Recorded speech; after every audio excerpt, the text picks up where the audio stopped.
Bom dia. Vamos dar início então ao nosso Grand Round de hoje e preparamos uma discussão bem interessante sobre a nossa participação na transmissão de infecções hospitalares. Esse é um assunto importantíssimo que a vice-presidência médica do hospital tem muito interesse. Nós trabalhamos com a CCIH durante alguns anos num processo de reconhecimento, num processo educativo dos nossos profissionais para que eles prestassem atenção nesse processo, ou seja, a nossa participação na infecção do paciente. Então nós temos dois convidados especiais aqui hoje, o professor Ricardo Kuchenbecker, que vocês todos conhecem, que coordena também este Grand Round, e vai nos falar da introdução sobre o assunto, e depois o coordenador da Comissão de Infecção Hospitalar, intra-hospitalar, que vai nos trazer alguma evidência desse significado todo. Então, por que nós trabalhamos nisso, por que nós nos preocupamos com isso, por que cada vez mais nós vamos incomodar em relação a esse processo. Já no início do ano passado nós conversamos com o Rodrigo e com o Ricardo e com o grupo todo da Comissão de Infecção de tomar medidas mais drásticas. Primeiro pensamos em medidas mais simples, educativas, mas parece que isso não tem um efeito tão positivo assim, tão longo prazo quanto se imaginava. Mas eventualmente nós vamos ter que tomar algumas medidas mais fortes para que as pessoas entendam o significado desse processo. Então, por isso nós trouxemos hoje para o Grand Round essa discussão. E eu gostaria que os presentes vejam bem que esse é um assunto que não traz muita gente. E nós temos que entender também por que não traz muita gente. E é um assunto de prioridade do Hospital de Clínicas de Porto Alegre e de qualquer hospital. Então, vai ser bom. Eu conheço os palestrantes, o Ricardo e o Rodrigo, vamos trazer muita informação, as evidências desse processo, por que nós estamos incomodando vocês com isso. Tá? Então, eu passo a palavra ao professor Ricardo e um bom Grand Round. Obrigado, Sérgio.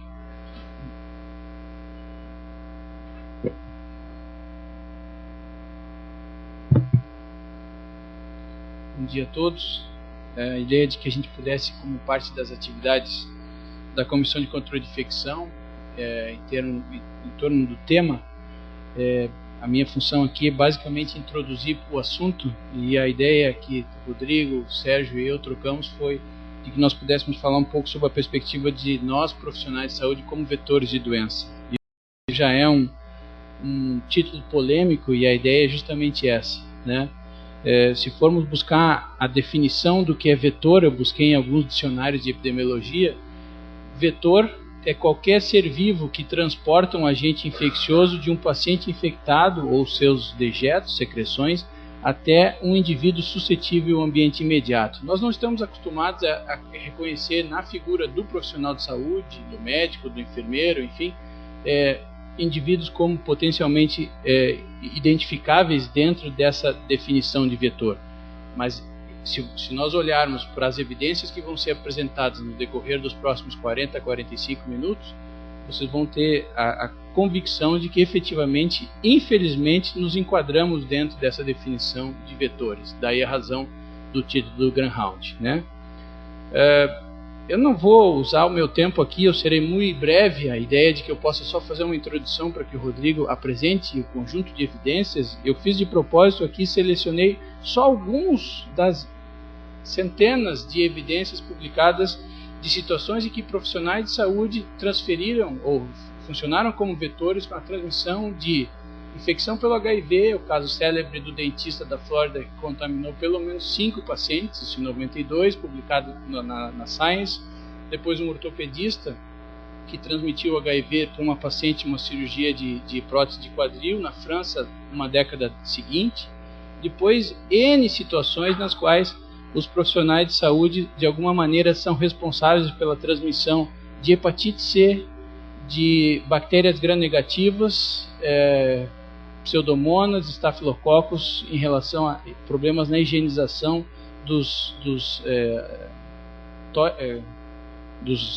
sei como chamar isso, das privadas, dos assentos das patentes, das privadas, enfim, N evidências e inclusive situações documentadas no Brasil, todo o surto que o Brasil vivenciou em várias regiões da transmissão de bactérias, de micobactérias não tuberculosas relacionadas a cirurgias de implante, cirurgias plásticas e assim por diante. Então, a gente tem um conjunto de evidências mostrando em que situações de infecções como essas são transmitidas dos profissionais de saúde para os seus pacientes.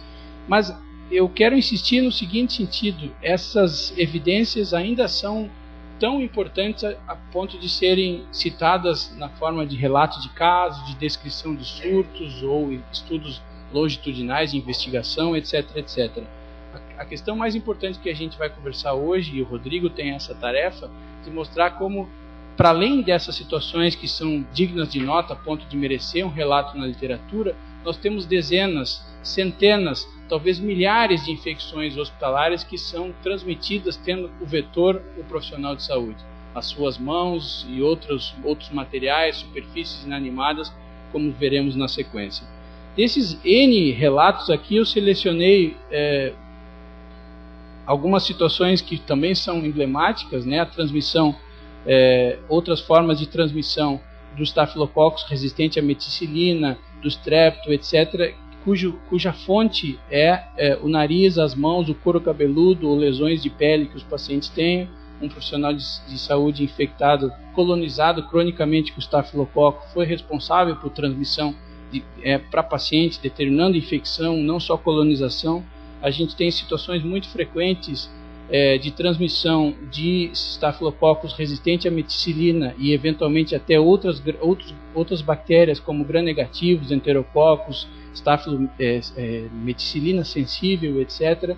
Em situações como gravatas, aventais dos médicos, de estudantes. Os estudos mostram que a colonização se dá nos bolsos, se dá não só nessa região que fica próxima ao paciente, e um fator de risco para ser colonizado com Staphylococcus nas fossas nasais é justamente ter o avental colonizado. A Associação Britânica de Médicos tem diretrizes sugerindo o não uso de gravatas como uma forma de prevenção da transmissão do Staphylococcus resistente à meticilina. Os estetoscópios, temos farta evidência nesse sentido. Celulares, crachás e suportes como esses que a gente utiliza para o pendrive ou para uma tesoura, para um material que usa para curativo, enfim, também tem alguns estudos mais recentes documentando que esses podem ser fontes potenciais de transmissão. Também queria comentar muito rapidamente, um dos mais interessantes estudos que eu já vi na literatura é a descrição do Mycobacterium jacuzzi, uma micobactéria não tuberculosa que ganhou esse nome porque depois de uma investigação de 15 pacientes, dos quais 11 tinham 15 mulheres submetidas à cirurgia de implante de prótese mamária, cirurgia feitas todas pelo mesmo cirurgião, a investigação, o processo todo de investigação, publicado no Clinical Infectious Disease de 2006, mostrou que o PCR-DNA desses isolados aqui dos pacientes, todos são absolutamente muito semelhantes com o PCR feito no cirurgião. Esse cirurgião tinha as regiões onde tem cabelos, couro cabeludo, mãos, anexos, sobrancelha, enfim, contaminados com essa bactéria, e a fonte dessa bactéria era a banheira jacuzzi desse cirurgião. Por isso, essa bactéria descrita ganhou o singelo nome, para vocês nunca mais esquecerem, de Mycobacterium jacuzzi. Trabalhando com a ideia de que efetivamente os médicos são vetores da transmissão de infecções hospitalares, a gente vai muito rapidamente passar aqui sobre como funciona esse ciclo que tem no profissional o agente, né, o agente vetor. Basicamente, os estudos mostram, e esse é um material gráfico produzido pelo professor Pitet, publicado no Lancet of Infectious Disease, as superfícies inanimadas ou do paciente ficam contaminadas com bactérias, Na sequência, os profissionais de saúde também se contaminam da mesma forma, contaminação das mãos. Dentro da etapa seguinte desse fluxo, que nos tem como vetores a documentada sobrevivência das bactérias, dos micro-organismos nas mãos, isso pode significar pelo menos 60 minutos. Isso tem a ver não só com a persistência das bactérias, mas com a higienização inadequada. O Rodrigo também vai comentar sobre essas questões. Então, a higienização inadequada das mãos, por exemplo, pode significar a persistência dessas bactérias por pelo menos 60 minutos. Imagine numa unidade de tratamento intensivo quantos pacientes são vistos ao longo de 60 minutos, né? Ou quantos contatos paciente profissional de saúde são travados ao cabo de 60 minutos, né? E finalizando esse ciclo, esse profissional de saúde, então, que pode ter simplesmente aferido o pulso, a frequência cardíaca desse paciente, ele funciona como um vetor de transmissão na transmissão cruzada. Temos farta evidência documentando todo esse ciclo que, em última instância, nos remete à condição inicialmente paradoxal, né, dos profissionais de saúde como vetores. E esse é o ciclo como um todo, né, o paciente infectado, ou colonizado, ou enfim, o ciclo todo do profissional de saúde, higienização inadequada, e o ciclo se perpetua. Como eu disse há pouco, isso é fonte documentada de infecções às centenas, de tal forma que isso não é nem mais notícia na literatura, e sim a gente ainda publica situações muito emblemáticas de um cirurgião, de um clínico, de um estetoscópio, etc, etc, né? Mas basicamente, se eu posso deixar uma mensagem para vocês aqui, antes de passar a bola para o Rodrigo, como eu disse, a ideia era só de que eu levantasse o assunto. Nós hoje ainda estamos acostumados a chegarmos no box de um paciente, ou na beira do leito dele, se ele estiver numa unidade de internação aberta, e tem a sinalização, ele está num quarto isolado, ele está com a placa lá de ser portador de germes multiresistentes, e eventualmente a gente pode olhar para esse paciente e só ver essa sinalização. Se eu puder deixar uma única mensagem para vocês nessa apresentação, eu preferiria que vocês pudessem ver o paciente do ponto de vista do risco que temos de transmitir, de adquirir bactérias dele e de transmitir para o paciente próximo, ou para nós mesmos, ou para os nossos colegas, ou para os nossos filhos e familiares, etc., que vocês vissem o espaço onde ele está como somatório de todas essas que são algumas das potenciais fontes de contaminação de superfícies animadas ou inanimadas. A ideia desse slide é da Loriane, da enfermeira Loriane, e o crédito é devido. Então, se a gente puder olhar então para o fato de que estamos muito acostumados a olhar sob essa perspectiva, quando na verdade o processo é um pouco mais complexo do ponto de vista do risco de transmissão cruzada e assim por diante. Estou à disposição, a gente na sequência conversa, vamos passar para a apresentação para o Rodrigo. Obrigado. De mais nada, eu gostaria de divulgar vocês receberam aí a política de antimicrobianos do hospital, e essa política está mais detalhada na última revista do HCPA. A gente fez isso exatamente para documentar e disseminar esse conhecimento do que a gente faz em termos de controle de antimicrobianos dentro do hospital, também para facilitar o nosso trabalho. Então, o tema, como eu já falei, é de máxima importância para a gente. Eu já mostrei esses slides em outra apresentação. Esse slide ele demonstra muito claramente a transmissão do Acinetobacter aqui dentro do hospital no início do nosso surto, lá em fevereiro de 2007. No período dentro de um mês, vocês veem, esses 8 pacientes foram contaminados dentro de uma única UTI pelos profissionais de saúde, através das mãos dos profissionais da saúde, porque o acineto não pulou de um leito para outro, né? E vocês vejam aí que de 8 pacientes, 3 foram a óbito. Esse foi o início do nosso surto lá em fevereiro de 2007. O Acinetobacter, desde que começou o surto, que a gente pode ver aqui, como eu já falei em fevereiro, todos os meses a gente continua identificando acineto infecções dentro do hospital. Ou seja, ele praticamente, eu digo praticamente porque é difícil aceitar essa ideia, e a gente sempre trabalha com a ideia de erradicação, mas ele praticamente está endêmico dentro do hospital. E, como vocês podem ver, os picos de infecção, com exceção do ano passado, são todos do início do ano, né, no verão. Isso demonstra a dificuldade que a gente tem de controlar o acineto E o raio-x aqui é uma outra demonstração disso, em que em determinado momento durante o surto, um paciente pediátrico, nosso surto é concentrado, ou foi concentrado, muito na UTI adulto, e em um determinado momento um paciente pediátrico sem nenhum elo com os profissionais da UTI adulto adquiriu a bactéria. O único fator em comum era o raio-x, que havia quebrado o raio-x específico da UTI, que se utilizou o raio-x da UTI adulto, e a gente identificou o Acinetobacter, né, numa superfície inanimada que foi transportada da UTI adulto, de um paciente da UTI adulto para o raio-x, os clichês ficam aqui, e daí para um paciente pediátrico. Aí vocês vejam a dificuldade que a gente tem para controlar esse surto, que ainda, né, a gente identifica casos no hospital.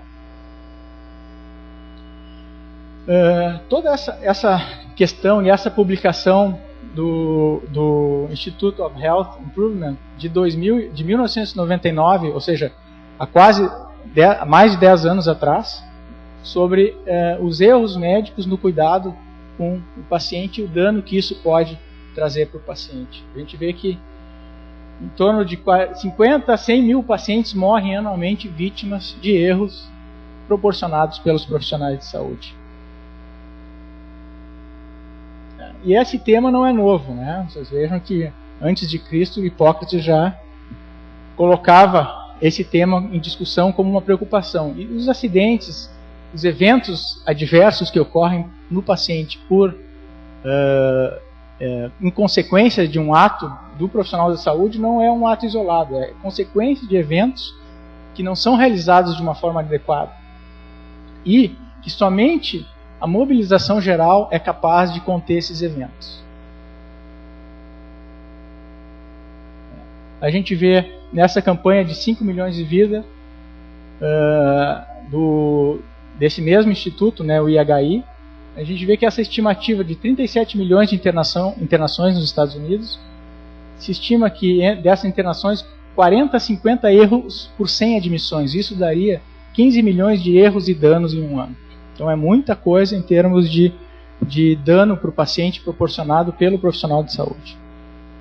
E as questões referentes à infecção estão dentro desses danos. Né? Essas são 12 medidas recomendadas para que essas 5 milhões de vidas sejam salvas, ou esses danos sejam evitados. Né? E dentre eles, 4 são relacionados à infecção.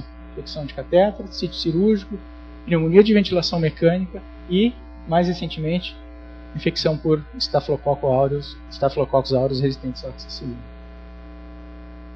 A OMS, numa iniciativa semelhante, né, determinou os pontos importantes também de prevenção de causar dano ao paciente. Né?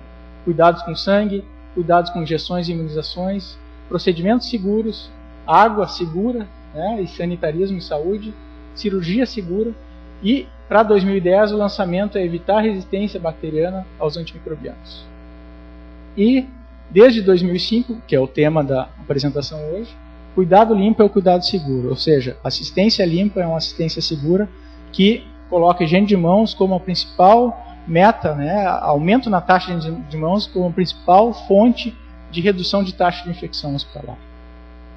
Então vocês já estão acostumados com essa figura, foi lançado em 2005, o objetivo é esse que eu acabei de falar, e esses são os 5 momentos que se preconiza a higienização de mãos.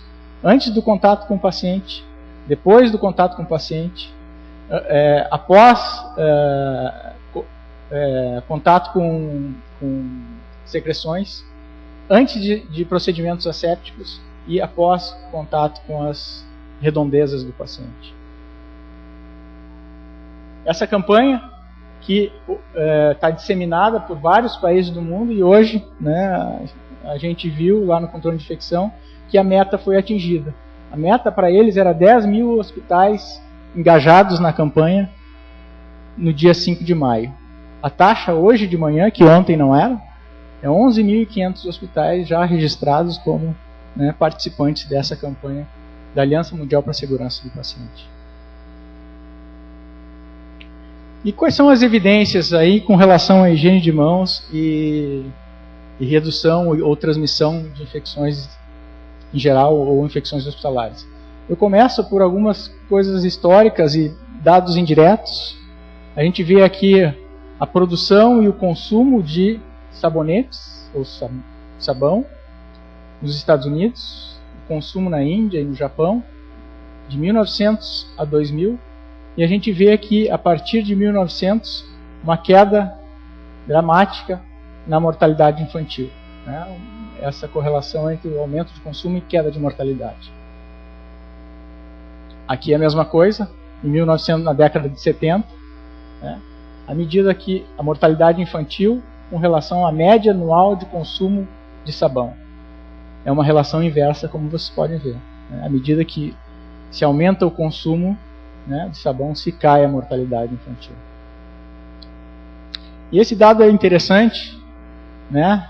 Ainda do século XIX, de 1800, a gente vê a proporção de mortes por febre tifoide por mil mortes por outras causas, né, a proporção. E a gente vê aqui as profissões e a proporção de morte, de 30% a 87%. A conclusão é, os enfermeiros apresentavam menos febre tifoide porque elas eram treinadas com relação à higienização. Vocês vejam que os enfermeiros são os que menos sofreu esse mal. Os serviçais, que apresentavam muito próximo dos enfermeiros, eles tinham uma taxa menor porque eles eram obrigados por seus empregadores a praticar a higiene pessoal. E, obviamente, né, as lavadoras tinham a menor taxa de infecção por febre tifoide porque elas diariamente mantinham as mãos, né, imersas em água e sabão. Vocês vejam aqui os outros profissionais, os professores, etc.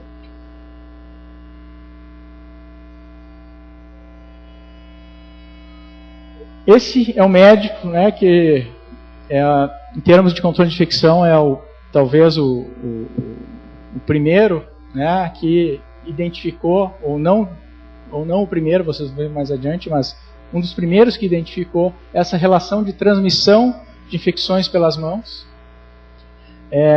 Ele descreveu a febre puerperal em pacientes parturientes, e que após a inclusão de água clorada, né, no cuidado dessas pacientes, a mortalidade, a taxa de incidência dessa febre puerperal se reduziu.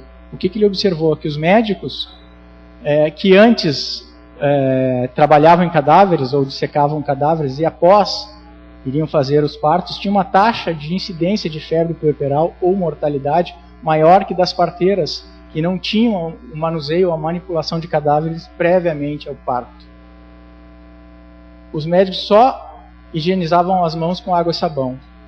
Após ele incluir o cloro ou água clorada, essa taxa caiu. Mas, na verdade, essa questão da febre puerperal é um pouco anterior, né? Esse médico e poeta, o Dr. Holmes, em Boston, ele já havia identificado 4 anos antes do Semmelweis que o contágio da febre puerperal era através das mãos dos profissionais de saúde. E que isso, a forma como ele escreve, não poderia ser duvidado, né? E somente os céticos poderiam duvidar dessa evidência científica. A conclusão dele é que a febre puerperal era contagiosa e frequentemente carregada ao paciente pelos médicos e pelas enfermeiras. Publicado em 1843, New England. E mais recentemente, quais são as evidências? As evidências são muitas, a maioria em um desfecho microbiológico, que é o que a gente tem. Esse é um ensaio clínico randomizado, um desfecho microbiológico de aqueles profissionais que higienizaram a mão com água e sabão, reduziram a carga bacteriana nas mãos em quase 50%, redução que foi significativa. Mas aqueles profissionais que higienizaram a mão com álcool, essa taxa reduziu bem mais significativamente, né, quase 90% aí a carga de bactérias nas mãos dos profissionais, né, sendo uma das primeiras evidências comprovando que o álcool gel é superior à água e sabão para higienização ou eliminação das bactérias das mãos dos profissionais. Aqui outras, né, um estudo randomizado com um grupo de profissionais de saúde, o grupo A e o grupo B que realizou a higienização das mãos antes do contato com o paciente, a gente vê que a carga bacteriana das mãos do grupo B é significativamente inferior à do grupo A antes do contato com o paciente. Após o contato com o paciente, os dois grupos de profissionais se contaminam novamente com os germes do paciente, muitas vezes com germes patogênicos, e o que ressalta a importância de também fazer a higiene depois do contato com o paciente. Aqui, dados do PT em Viena, né, em que em 7 pontos de 1994 a 97, ele mensurou com intervenções a taxa de higienização de mãos nos hospitais deles. São vários hospitais. E a taxa subiu significativamente de 44% para quase 70% em termos de higiene de mãos. Essa meta-análise recente de 2010, que compilou todos os estudos relacionados à higiene de mãos e taxa de adesão à higiene de mãos, reforça que a média da taxa de higiene de mãos atualmente no mundo é apenas 40%. Voltando para os estudos do PT, essa relação, né, de médicos e outros profissionais é muito frequente na literatura, ou seja, profissionais de enfermagem ou técnicos de enfermagem, enfermeiros ou técnicos, apresentam consistentemente uma taxa de adesão superior à dos médicos, que no estudo dele ficou em torno de 30%. Com relação às evidências, essa é a publicação que reúne a maior parte das evidências, e quem quiser consultar pode achar muito mais evidências em relação à higiene de mãos e transmissão de germes dentro do hospital. São mais de 1000 referências com relação a esse tema. E das evidências para o nosso hospital. Qual é a nossa realidade hoje em 2010? A gente vê aqui que essa é a taxa geral de adesão de mãos do hospital de junho de 2010 até o mês passado. A gente vê que a partir de uma intervenção lá em junho de 2010, que foi disponibilização de pias, maior número de pias, álcool gel, políticas educativas, a gente conseguiu elevar a taxa de higienização de mãos de 35% para 50% ou 55%. E esse nível ficou até então, graças, né, ao esforço de todos, ao retorno que a gente dá para as unidades, ao feedback de taxas que a gente dá mensalmente para as unidades, que a gente conseguiu manter essa taxa. No último ano, que a gente teve os maiores picos, né, apesar de todo o esforço que a gente teve no ano passado, vocês sabem disso, com a campanha que foi iniciada em 28 de abril do ano passado, a gente teve algum ganho, mas esse ganho não foi suficiente para atingir a meta de higiene de mãos, que é, para 2010, 75% de higiene de mãos. A gente nunca atingiu essa meta de higiene de mãos. Mas se a gente for considerar as categorias profissionais, aqui eu só separei por enfermeiros e médicos, a gente vê que os enfermeiros, praticamente em todos os meses desses anos todos, atingiram a meta de higiene de mãos. E os médicos, ao contrário, em nenhum momento atingiram essa meta. Ou seja, eles ficaram em torno de 40% a 50% ou em torno de 30% a 50% de taxa de higiene de mãos, enquanto os enfermeiros bateram lá em cima, em alguns momentos quase chegando a 100% de observação. Outro fato positivo que a gente identificou mais no último ano, e isso é uma provavelmente resposta muito a essa questão educativa, que a gente bateu muito forte e disponibilizou álcool gel, é que a gente vê aqui o consumo de álcool em laranja e o consumo e o uso de água e álcool, né, nesses anos de observação. Somente a partir de março do ano passado, a gente conseguiu que o álcool, que é o padrão ouro para a higienização de mãos, o que é recomendado pela OMS e recomendado pela Comissão de Infecção, o álcool atingiu taxas maiores que de água e sabão na higienização de mãos. Vocês podem ver aqui. Isso se manteve nos últimos meses. Então esse foi um ganho que a gente teve, apesar de não ter conseguido atingir a meta de 75%, a gente acredita que isso foi um ganho relacionado às campanhas do ano passado. E esse é um outro dado que a gente analisou recentemente. Durante todos esses anos a gente compilou os dados e tentou fazer uma sazonalidade durante os meses do ano, de quais meses tinham mais taxa de adesão e quais meses tinham menos. A gente vê aqui que em 0 é a média de adesão nesses 3 a 4 anos que a gente mede.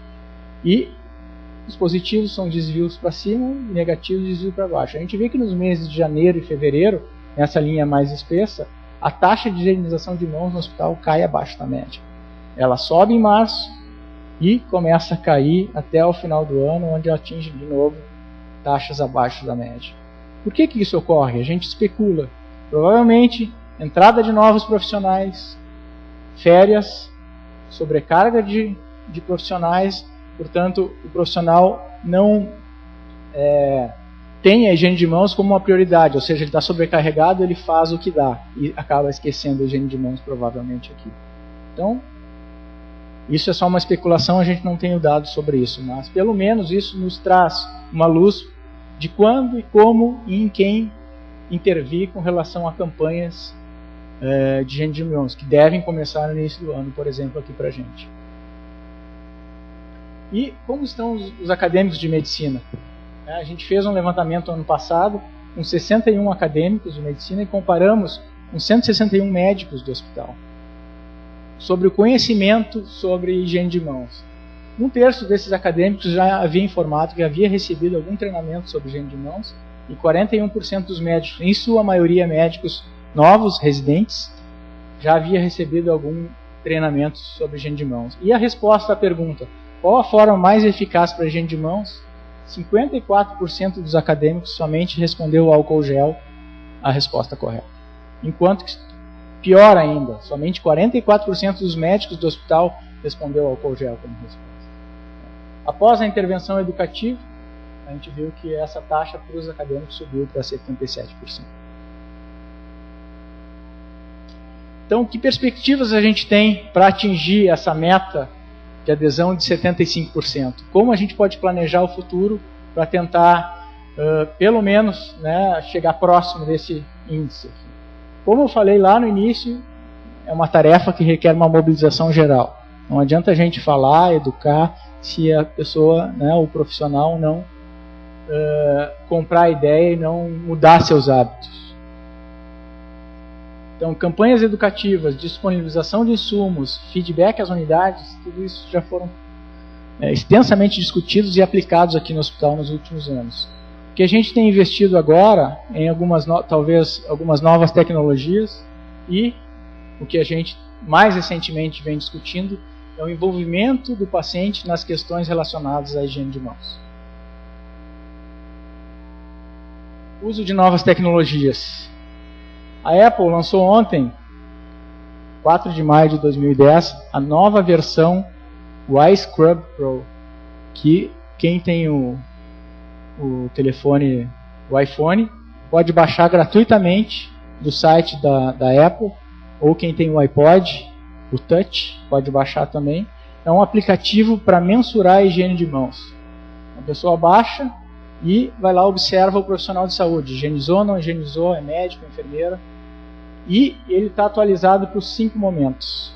A versão anterior, que era o iScrub sem o Pro, ela era apenas de 2 momentos. Então, já vem um software para baixar para o computador e esses dados do telefone passam automaticamente para o computador e a pessoa tem 92% de adesão das enfermeiras, 87% das enfermeiras, dos médicos, etc.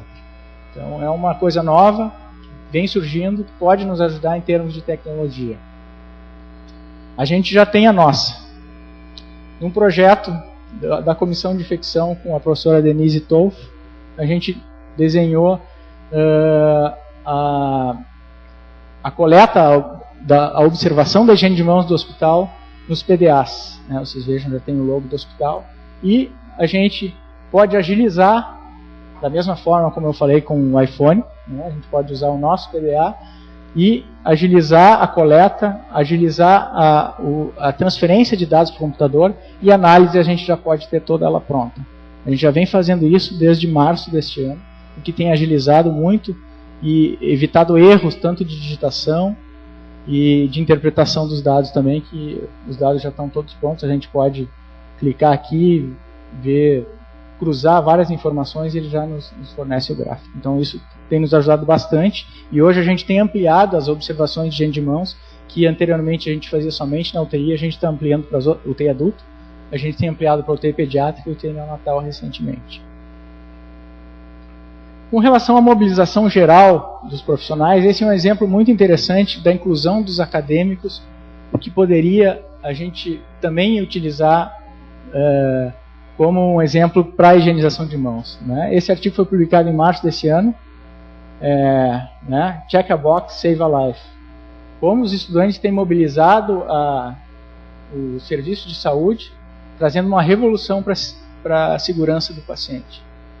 A gente vê que toda essa iniciativa é baseada nesse artigo do New England, em que com a utilização de checklists na sala cirúrgica, eles conseguiram reduzir em mortes de 1,5% para 0,8% e complicações relacionadas à cirurgia de 11% para 7%, simplesmente com a conferências de dados durante ou um pouco antes da cirurgia, ou seja, nome do paciente, procedimento a ser realizado, sítio de incisão, que perna vai ser operado, todos esses, profilaxia de antibiótico foi realizada, então tudo isso é checado em voz alta no bloco cirúrgico e se conseguiu reduzir complicações com os pacientes.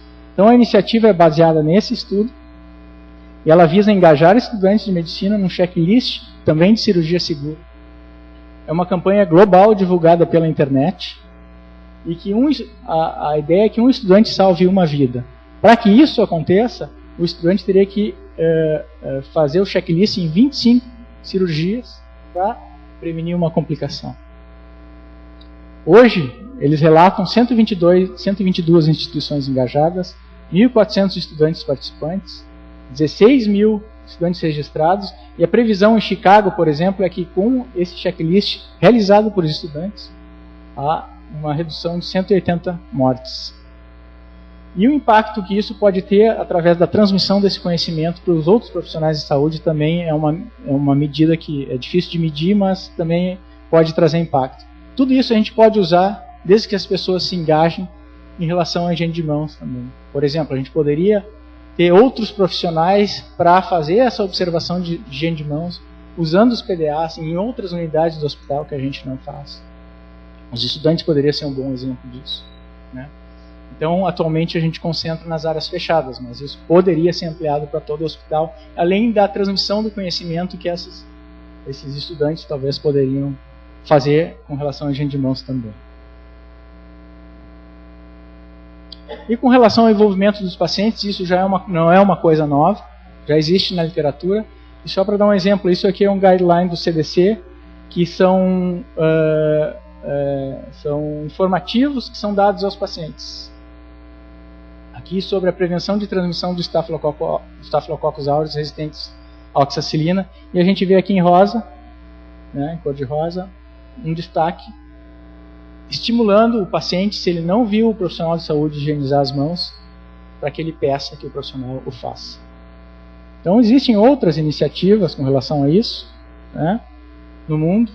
Existe já documentada alguma evidência de que isso tem benefício, mas é muito variável. O engajamento do paciente, obviamente, não é 100%, e há relatos que seja 1/3, mas desde que melhore a taxa de higienização de mãos, ou que pelo menos traga o tema à discussão por parte do grupo dos profissionais de saúde, isso já é um ganho que a gente pode ter se a gente introduzir isso aqui no hospital. Então, concluindo, a gente tem a documentação clara, o Ricardo mostrou isso muito bem, da transmissão de infecções através dos profissionais de saúde. A higiene de mãos é um indicador de segurança do paciente hoje em dia, e que as nossas taxas e as taxas mundiais estão abaixo do esperado. O envolvimento de todos os profissionais é necessário para que se tenha uma melhoria dessas taxas, e a utilização de novas tecnologias ou novas iniciativas também podem ajudar na melhoria desses indicadores. Eu queria agradecer, a gente está à disposição na sala 22 e 27, na comissão de infecção, e lembrar sempre que esses são os momentos que a gente preconiza para a higienização de mãos. Lembrando que hoje a OMS está frisando muito o momento 1, que é, na verdade, o momento de prevenir a transmissão diretamente para o paciente. Se todo mundo higienizar as mãos no momento 1, dificilmente vai haver transmissão através das mãos pelos pacientes. Obrigado.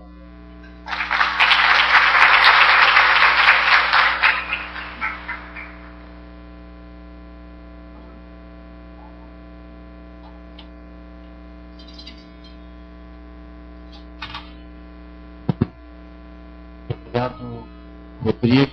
Muito obrigado, Ricardo. Nós temos alguns minutos para a discussão. Perguntas.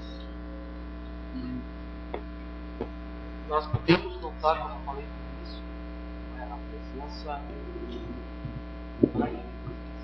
profissionais desse hospital no momento que nós falamos sobre esse assunto. Isso é muito muito importante nós vermos e entendermos por que as pessoas não participam. Por que será? Será que todos sabem que é importante a higiene intra-hospitalar e fora do hospital também? Todo mundo diz que sabe, mas na hora que nós temos que aplicar esse conhecimento de higiene, nós não aplicamos. E os resultados foram mostrados hoje aqui. Nós temos um surto de Acinetobacter na nossa UTI de adultos desde 2007. E altos e baixos, e não conseguimos combater completamente isso. Por quê? Porque nós continuamos sendo os vetores desse processo. Nós tínhamos que estar com esse auditório cheio hoje, mas não. Eu sei lavar as mãos, não preciso de ninguém aqui para me ensinar. Mas a realidade não é essa. Os números estão aí e são praticamente incontestáveis. Então nós temos que continuar. É a nossa função da administração do hospital, é a nossa função de educar as pessoas, de mostrar o caminho. E nós vamos passar por uma fase mais adiante, uma fase de cobrança. Não adianta só educar, tem que cobrar o resultado dessa educação. Porque o que essa comissão de infecção hospitalar faz e trabalha para conseguir esses resultados, e conseguiu, vocês viram os resultados, os resultados são melhores, mas estão muito aquém do necessário. Mas esse pessoal trabalha dia e noite para que se consiga educar, mostrar qual é o caminho. E nós ainda não chegamos aonde nós queremos. Eu faço então uma pergunta ao Rodrigo, Rodrigo, o que está se pensando de ações a curto prazo, ou seja, ações para esse ano, o que a Comissão de Infecção Hospitalar está pensando em fazer para nós conseguirmos melhorar o nosso desempenho?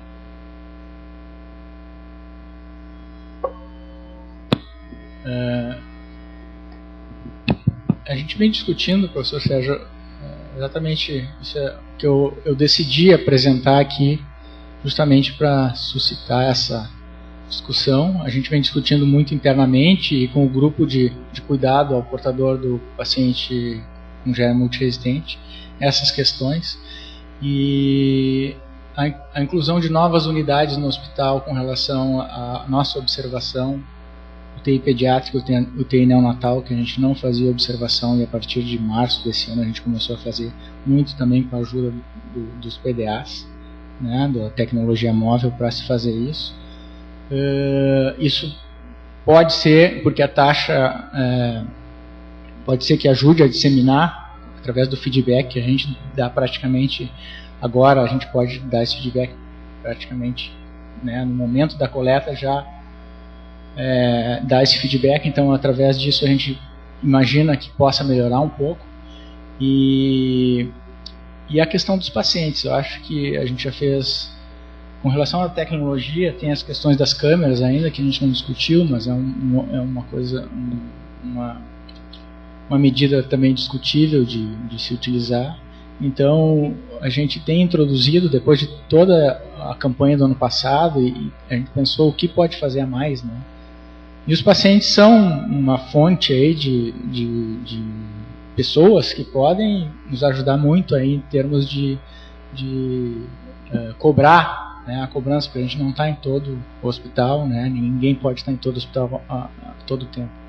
Então é óbvio que a gente não imagina que todos os pacientes vão aderir, os pacientes eventualmente não sabem nem ler, então não sabem ler uma instrução, mas se um mínimo de pacientes aderir e cobrar do profissional, ou que o profissional, pelo menos, sabendo que existe essa campanha, antes de chegar no paciente já higienize as mãos, com, né, receio que o paciente vai cobrar.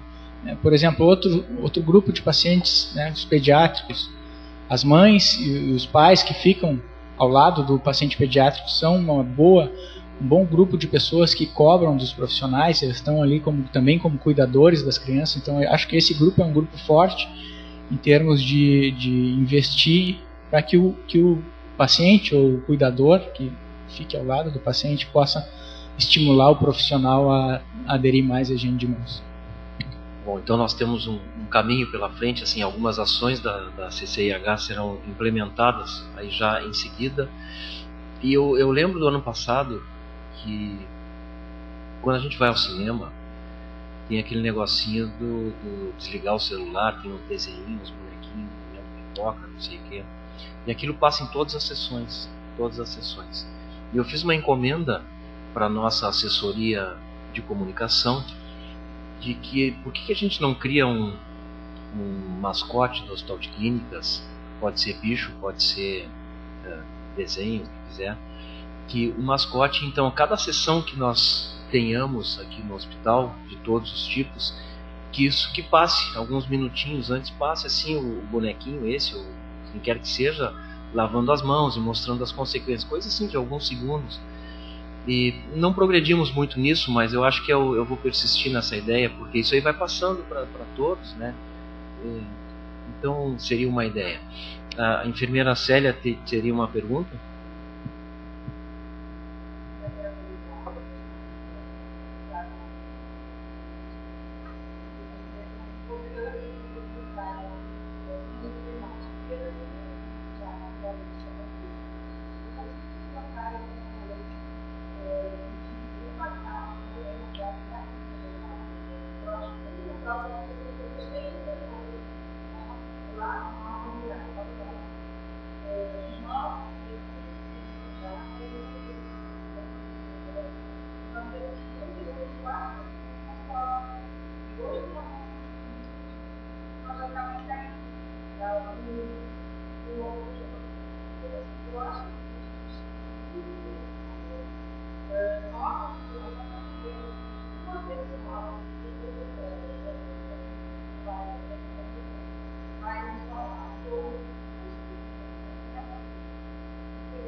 Não.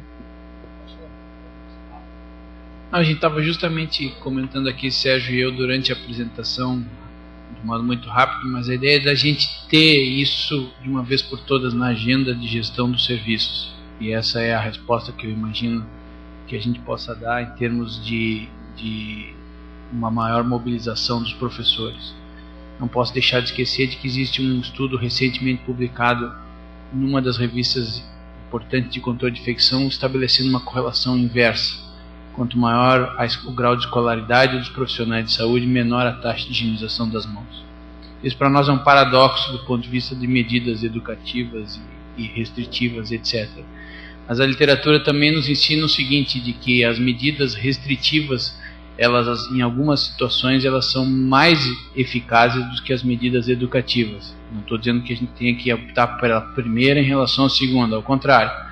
Mas talvez a alternativa mais evidente que a gente tem aqui, do ponto de vista da relação com os serviços médicos, é ter uma cobrança mais intensiva, do ponto de vista de quais são, as demandas que os serviços nos apresentam ao professor Sérgio como vice-presidente médico, e como é que a gente pode incluir essas questões todas na agenda de gestão dos serviços assistenciais. Talvez esse seja o diferencial. Um pouquinho...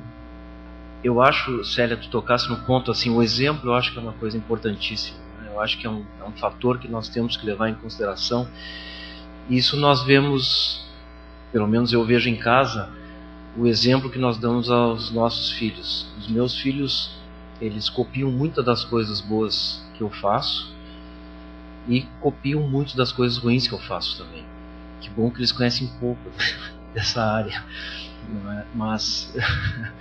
Mas a gente vê no dia a dia, então, mas por que tu está fazendo isso? Não tem uma explicação. Então eu acho que o exemplo, nós damos exemplo todo dia. E acredito que nós mais velhos, professor ou não professor, as pessoas mais experientes têm que mostrar o caminho.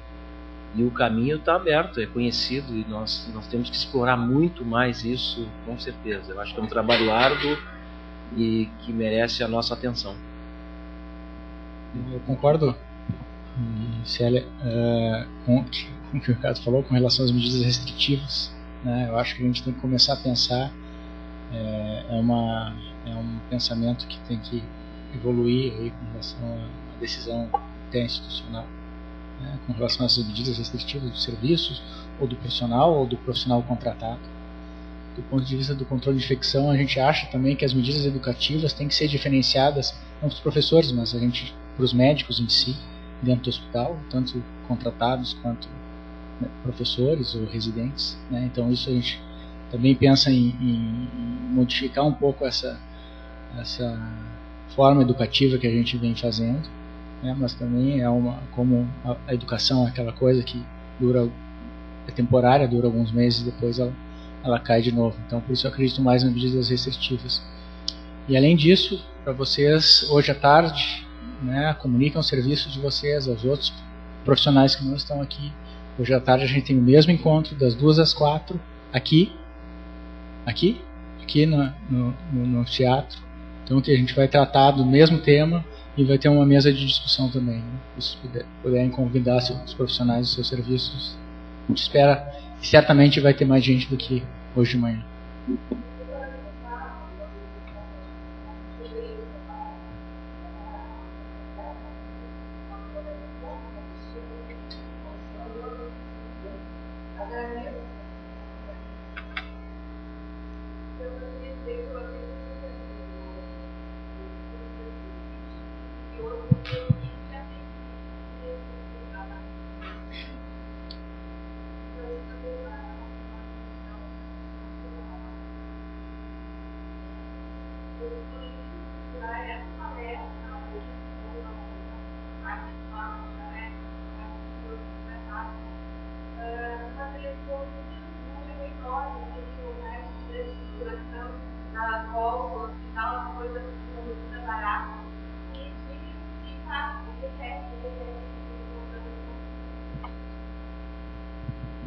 Perfeito, muito obrigado. Estamos pensando nisso, também é um dos nossos objetivos, a retirada desses cartazes todos que estão pendurados, que ninguém olha.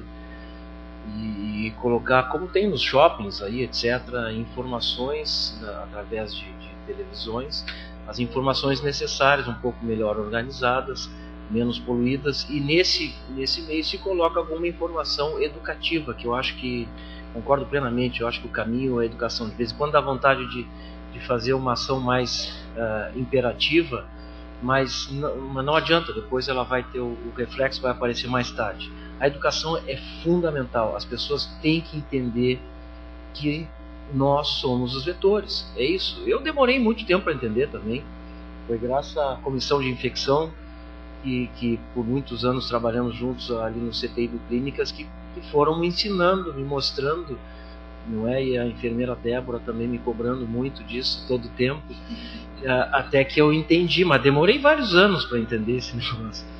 E hoje em dia estamos aqui hoje tentando disseminar essa ideia, mas a educação é fundamental. Então eu reconheço isso claramente e estamos trabalhando nessa área.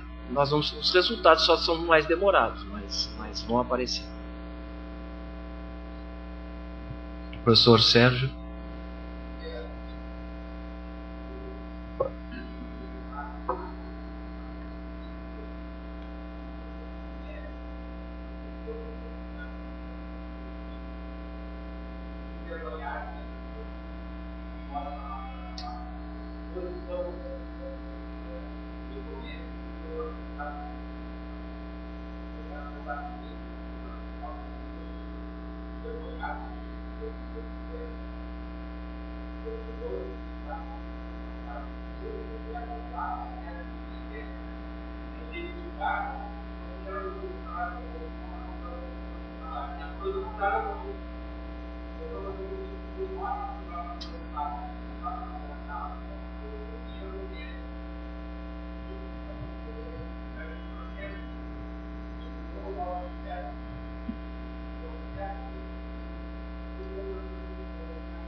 Em relação a isso, o professor Sérgio Martins Costa, ele criou um programa de qualidade, o nome eu não estou lembrado agora, professor, um programa de segurança do paciente associado com a ginecologia obstetrícia, e não temos os resultados, que ele foi criado há pouco tempo, mas o impacto já está se sentindo, não é? Parece que a incomodação em cima de processos e coisas estão diminuindo, e realmente está incluído tudo isso, não é?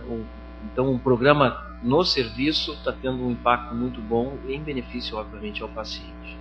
Tinha alguém aqui em cima? Pois não.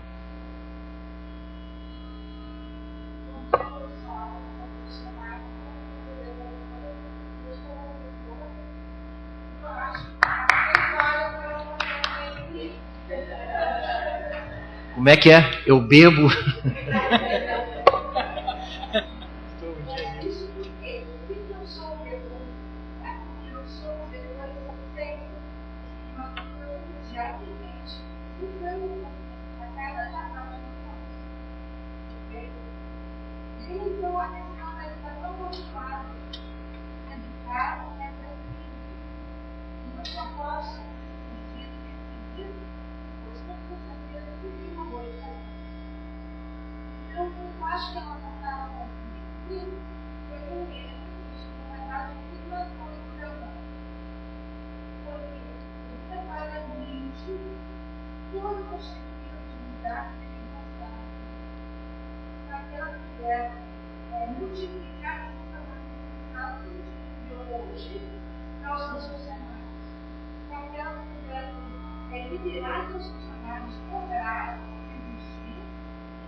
Aqui não é uma coisa que vai me apertar. trabalhar. Então, eu não acredito que nós vamos continuar e hoje eu não é toda coisa. Eu gosto de trabalhar mesmo, a gente tem uma técnica lá, na nossa, né, brasileira, ou a gente fala com tudo isso. Fala com só ele no meio da minha mãe, não vou usar mais na minha. Aí começa a me deixar de falar com colega de escola e tal. E eu acho que a alimentação pode ser melhor, para que seja maior, mais alto. Outros vetores, né, do conhecimento.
Então, eu acho que basicamente isso, informação, eu gostaria de ver como e impacta, né? Tipo, o trabalho dele não foi aqui. A minha aconteceu, como aconteceu com os processos, né? No momento que a produção se mostra cliente, olha, gente, nós estamos fazendo isso, né? Nós somos lá no estado de São Paulo, vocês acreditam mais, eu acho. E acima de tudo, como lavar, isso não pode ser mais. É uma maneira de muito. Aí, juntar no início da televisão, na zona 14, no Caio, não sei onde, passando flash, vai conseguir montar. Isso vai ser familiar mais consciente e mais coisa. Não só nesse técnico, mas na coisa geral, a gente pode deixar isso na programação do ERP, né? Ajudar a adaptar. Isso tem que ser informado, porque nem todo mundo vai dar computadores não consegue fazer para as pessoas. Então, é isso. Eu sou e não vou contar mais nenhum. Muito obrigado pelos comentários, eu acho que são todos muito pertinentes. Eu acho que esse é o espírito que nós queremos, de construir algo melhor. É a ideia. Nós conversamos quase todos os dias, temos todo um planejamento de educativo no Hospital de Clínicas. Entretanto, nós temos também a nossa participação assistencial, que fica muito difícil de nós nos desdobrarmos em mais número de pessoas que nós já somos hoje. Mas nós estamos pensando em criar um programa educativo, ou seja, a pessoa que entra aqui não tem que aprender só a lavar as mãos, tem que aprender vários outros itens importantes, como prescrição médica, como atendimento básico de parada cardíaca. Então tem várias coisas educativas, né, itens educativos que devem ser explorados, e nós, é um hospital universitário voltado não totalmente, mas em parte à educação. Nós temos que trabalhar muito firme nisso. E isso está sendo planejado também. No momento que nós falamos isso, parece que o Hospital de Clínicas é muito ruim, não é? Porque, não, comparado com outros hospitais, nós somos excelência. Só que nós sempre queremos melhorar. Esses números que nós temos, que foram mostrados hoje, esses números são bons. comparados com outras instituições brasileiras, por exemplo. Então, nós não estamos mal, mas nós queremos melhorar, porque nós sabemos que podemos melhorar, nós temos a evidência científica foi mostrada hoje, que se nós fizermos isso, nós vamos ter o resultado, o paciente vai se beneficiar. Então é isso que nós estamos fazendo aqui hoje, tentando melhorar mais ainda. Então as sugestões são ótimas, muito obrigado pela participação. Eu acho que nós estamos encerrando, então, algum comentário mais? Então agradecemos a presença dos vetores e vamos disseminar que nós somos vetores e não queremos mais ser. É isso aí. Muito obrigado pela participação.